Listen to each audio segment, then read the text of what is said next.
Bien, je tiens à rendre grâce et gloire à Dieu, à Jésus-Christ, à son Saint-Esprit, en particulier au Saint-Esprit, puisque Dieu m'a inspiré par son biais la création de divers jolis articles pour bébés, parmi lesquels je me suis dit que je vais essayer de partager avec vous l'un des plus faciles à réaliser, les petits bonnets ou chapeaux pour bébés qu'on leur met pour sortir le soir ou pour aller à la plage. Je parle de quelque chose qui peut être assez décontracté ou sophistiqué en fonction de la manière dont vous allez customiser vos chapeaux ou bonnets et puis selon ce que vous souhaitez en faire, on peut aussi les utiliser pour aller à l'église, rendre grâce et gloire à Dieu et durant le culte par exemple.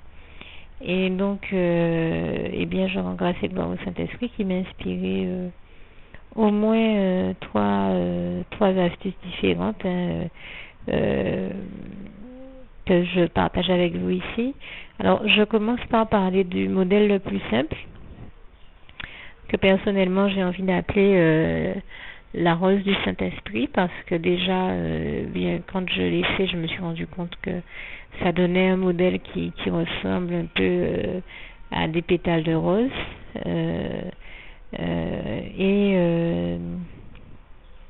Et ensuite, j'ai utilisé du fil rose. De toute manière, je vous invite à faire de même, ne serait-ce que pour la première fois, si vous le pouvez, du fil à crocheter rose. Et si vous en avez la possibilité ou le désir, après vous pourrez changer de couleur.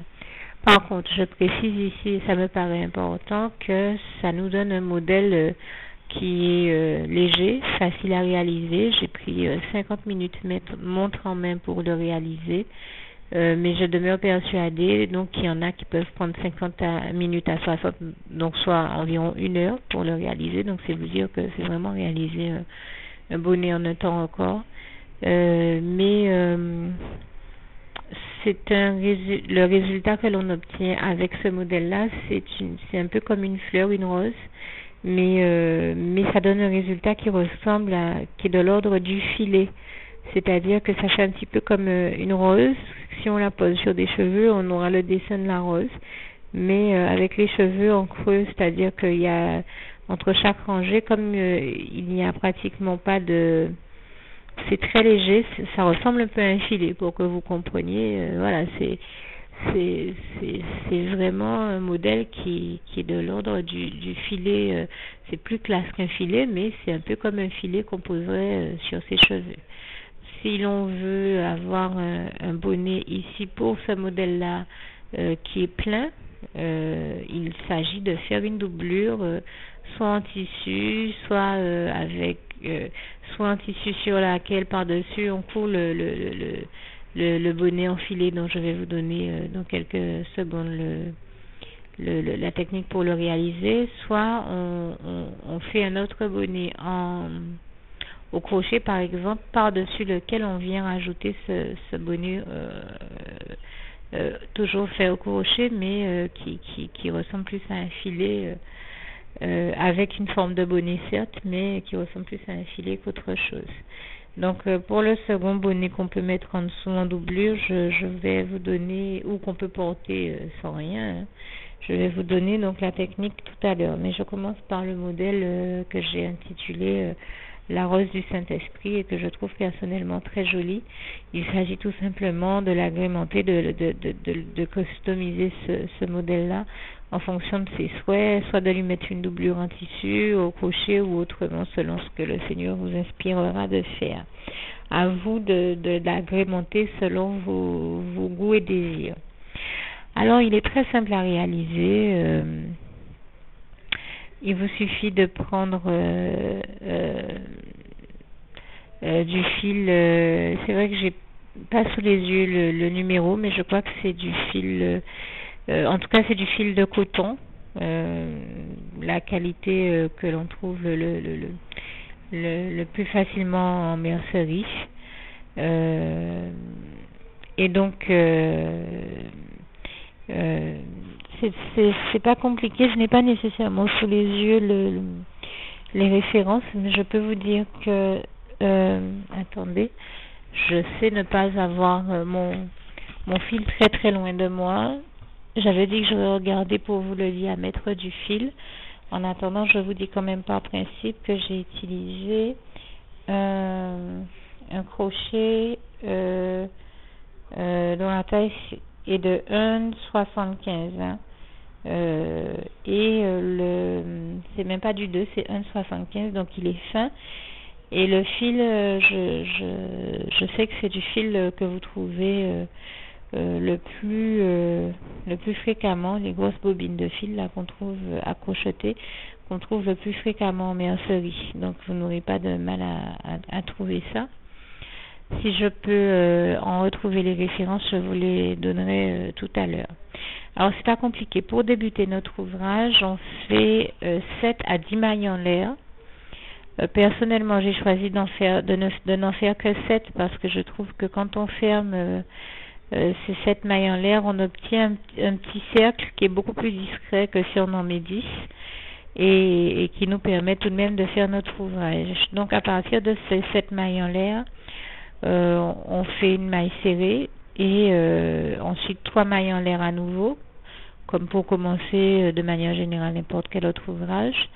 Mais au lieu de continuer en faisant une bride, j'ai choisi de rajouter 2 mailles en l'air, ce qui nous fait au total 5 mailles en l'air, et de piquer à l'intérieur d'une des mailles du cercle pour former une première bride au-dessus non, là je crois que j'ai même pas fait de bride tout de suite. En fait, j'ai piqué à l'intérieur d'une des 7 mailles du premier cercle, donc, et j'ai refait 5 mailles en l'air jusqu'à former ainsi 5 pétales. Chaque fois vous piquez, vous faites 5 mailles en l'air, vous repiquez, vous faites 5 mailles en l'air, vous repiquez jusqu'à obtenir, donc on va dire 5 demi-cercles autour du premier cercle qui était formé avec les 7 mailles en l'air. Donc on obtient donc un peu comme une fleur à 5 pétales. À partir de là, une fois qu'on a obtenu ces 5 pétales, on fait à nouveau 7 mailles en l'air et on vient piquer au niveau de la maille en l'air qui était au niveau d'une maille en l'air qui était donc dans les 3 premières mailles en l'air qu'on a effectuées après avoir fermé le cercle. Et là on fait une première bride. Une fois qu'on a fait la bride, on fait 7 mailles en l'air à nouveau, et chaque fois on pique à chaque extrémité on pique dans une maille en l'air qui est à chaque extrémité de chaque pétale. On fait une bride et 7 mailles en l'air jusqu'à obtenir à nouveau 5 pétales, mais cette fois-ci formés de 7 mailles en l'air. Donc ce qui nous donne par rapport au rang d'avant où nous n'avions que 5 mailles en l'air, et bien 2 mailles en l'air de plus, et nous allons terminer notre ouvrage comme ça en rajoutant chaque fois 2 mailles en l'air, sauf au niveau de la rangée où nous sommes maintenant, qui est avec 7 mailles en l'air. Mais une fois qu'on a terminé, qu'on a obtenu nos 5 pétales formés chacune d'une bride plus de 7 mailles en l'air, et bien au lieu de passer à 9 mailles en l'air, on passe directement à 10. C'est la seule rangée où on rajoute 3 mailles en l'air plutôt que 2. Alors, donc, on refait la même chose. On pique à chaque endroit où on a une bride. Et après avoir terminé notre bride, on fait une nouvelle bride. Et après avoir terminé notre bride, on rajoute maintenant 10 mailles en l'air. Et chaque fois, on repique là où il y a une bride. On fait 10 mailles en l'air jusqu'à obtenir à nouveau 5 pétales avec cette fois-ci 10 mailles en l'air. Pour la rangée suivante, au lieu je crois que nous sommes maintenant environ à notre 4e rangée, au lieu de piquer dans les mailles en l'air ou les brides qui ont été faites, eh bien on vient simplement faire sa bride que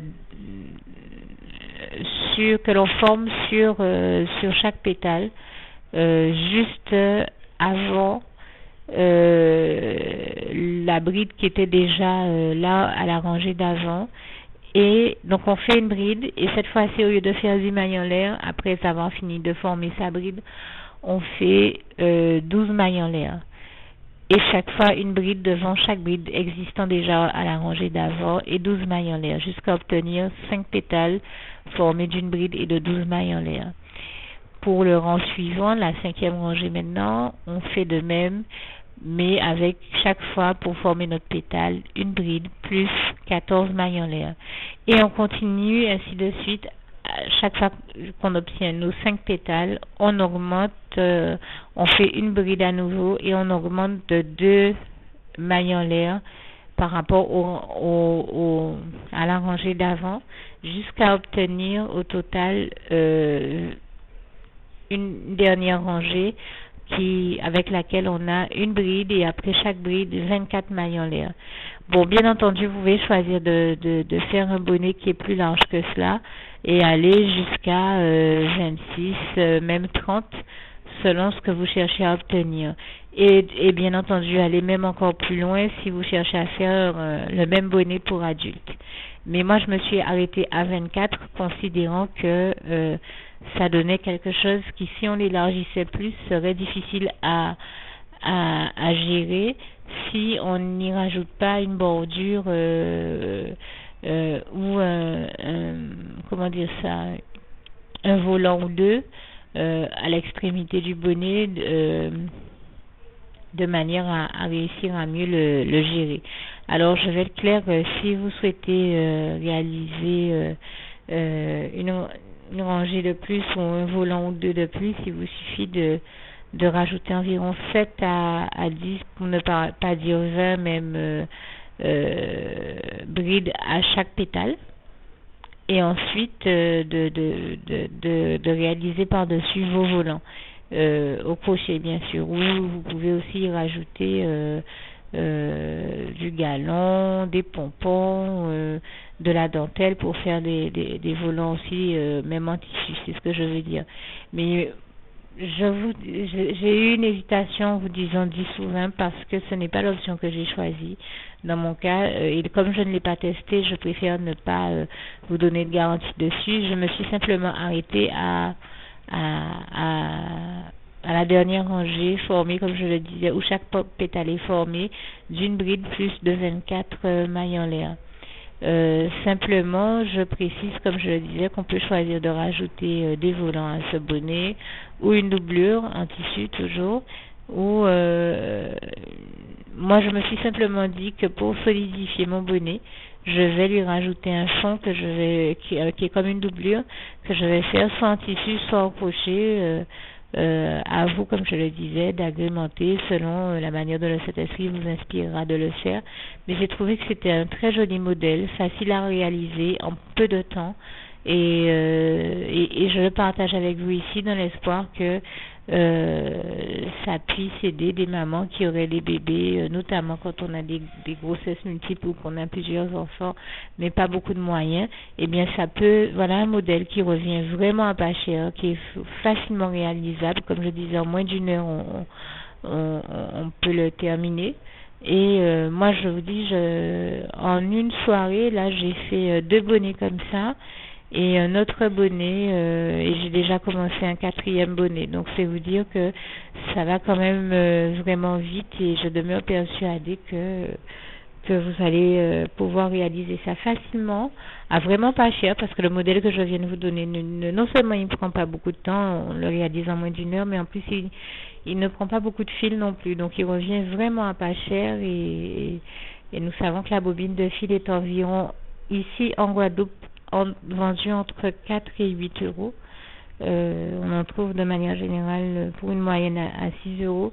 Je demeure persuadée qu'on en trouve à moins cher en métropole, en France métropolitaine, et certainement ailleurs à moins cher dans d'autres pays. Donc vraiment, je pense que c'est quelque chose de très abordable. Et quant au crochet, il est vendu environ à 2 euros. Donc ça veut dire que bon, déjà avec environ 8 euros, vous pouvez avoir votre crochet, votre fil. Donc pour moins de 10 euros, réaliser un bonnet en moins d'une heure, à vraiment, je dirais avec très peu de fil. Avec le reste du fil, vous avez de quoi faire au moins 1 à 2 paires de chaussons, une jolie jupe, un joli corsage ou une jolie robe à votre bébé si c'est une petite fille, ou un petit t-shirt Marcel, un petit débardeur et un beau petit pantalon ou un petit short à votre petit garçon si c'est un petit garçon, sans compter le bonnet assorti. Donc c'est vous dire que c'est vraiment quelque chose d'économique et qui peut aider bien des mamans, et c'est en ce sens, c'est pour les encourager et les aider que le Seigneur qui souhaitait les bénir m'a mis à cœur de partager ici avec vous cette petite technique rapide pour obtenir un bonnet au crochet. Et toute la gloire revient à Dieu, à Jésus-Christ, à son Saint-Esprit, et comme je le disais au Saint-Esprit que je loue particulièrement ici, puisque c'est lui qui m'a inspiré ce modèle de la rose du Saint-Esprit, et toute la gloire lui revient. Je précise que c'est peut-être un modèle qui existe avec une autre appellation, mais moi, ne le sachant pas, c'est comme ça que je l'intitule, parce que c'est comme ça que le Saint-Esprit me l'a inspiré, et toute la gloire revient donc à Dieu, à Jésus-Christ, à son Saint-Esprit. Merci Seigneur pour toutes les bonnes choses que tu nous inspires, vraiment toute la gloire t'en revient, et louange, honneur et gloire à toi, Seigneur. Je t'aime et nous t'aimons, nous tous tes enfants. Merci, Seigneur. Juste une petite précision pour tous ceux qui ne sont pas encore, qui n'ont pas encore choisi la meilleure des options qui soit, qui est celle d'aller se placer, de faire le choix à soi-même, d'aller se placer dans les bras d'amour de Jésus-Christ. Pour se mettre à l'abri de ce monde cruel, eh bien, je partage avec vous la prière par le biais de laquelle on y accède. Et commence par vous rappeler également ce passage de Jean 14, verset 6, où il est écrit que Jésus-Christ est le chemin, la vérité et la vie. Nul ne vient au Père, Dieu, sans passer par le Fils Jésus-Christ, bien sûr. Je le dis à ma manière, vous regarderez comme il est actuellement écrit dans vos Bibles là encore. Et donc, n'hésitez pas à ouvrir vos cœurs à Dieu, à Jésus, à son Saint-Esprit, à être sincère avec lui et à lui adresser la prière qui suit, à lui dire tout simplement, éternellement Dieu, Seigneur Jésus-Christ, moi, un tel, vous dites votre nom et votre prénom, je t'accepte aujourd'hui comme mon sauveur personnel, le seul maître et roi de ma vie. Je remets toute ma vie entre tes mains puisqu'elle t'appartient éternellement Dieu, puisque tu l'as créée cette vie, donc tu en es donc le seul maître et propriétaire comme de tout ce qui existe dans tout l'univers. Je remets donc toute ma vie entre tes mains, je te la donne. Merci éternellement Dieu aussi de permettre que cette vie que tu m'as donnée continue à être à ta gloire et que je continue à te servir, à t'appartenir pour l'éternité, d'éternité en éternité. Merci aussi Seigneur de faire que je continue donc à te servir et à t'appartenir pour l'éternité, d'éternité en éternité. Et aussi Seigneur de m'accorder la grâce de ton pardon et de ta miséricorde pour tous les péchés que j'ai commis tout au long de ma vie, jusqu'à la date d'aujourd'hui incluse. Et c'est au nom puissant du Seigneur Jésus-Christ que j'ai fait cette prière.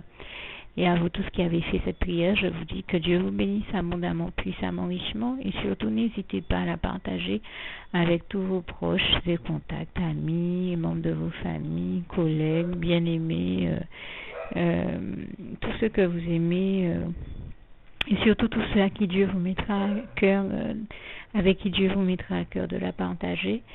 Et comme j'aime à le dire, si vous n'avez pas encore pris le temps de faire cette prière, comprenez bien que voilà, ça ne vous coûte rien de la faire, c'est gratuit, c'est indolore, et que voilà, vous n'êtes pas obligé de me croire, mais moi il m'est arrivé tout comme vous de devoir faire cette prière un jour dans ma vie, et quand on m'a proposé de la faire, je me suis dit, et si c'était vrai, et si c'était vraiment Dieu qui, par ce biais-là, m'appelait à lui et me demandait de lui donner ma vie, de l'accepter, c'était Jésus qui était en train de vraiment me tendre la main et qui était en train de me demander de l'accepter comme mon sauveur personnel, je ne pourrais pas passer à côté de l'occasion de lui dire oui, parce qu'il faut aussi que je reste ouvert ou ouverte à ce que Dieu peut avoir à me dire. Il faut que je garde mon cœur et mon intellect ouverts à ce que Dieu peut avoir à me dire. Donc je me suis dit, je ne peux pas courir le risque de passer à côté de mon éternité, de passer à côté des meilleures choses de la vie, surtout si le maître et créateur de la vie m'appelle et cherche à me sauver. pour être sauvé, il faut bien que je lui dise oui, que je souhaite qu'il me sauve. Oui, Seigneur Jésus-Christ, je t'accepte comme mon sauveur personnel. Et c'est le sens de cette prière. Et comme je dis, elle ne nous coûte rien à faire. Et puis surtout, moi je vous dis, du jour où je l'ai faite, j'ai vu Jésus changer ma vie en mieux sur tous les plans. Et donc je crois que ça ne vous coûtera rien, ça ne vous coûte rien vous non plus de la faire et puis d'expérimenter, de regarder comment les choses vont se dérouler dans votre vie, de regarder Jésus changer votre vie en mieux, à vous aussi.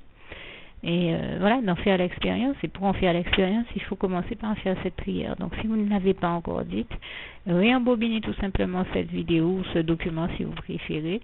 Réécoutez-le et dites avec moi la prière que vous m'avez entendu mentionner.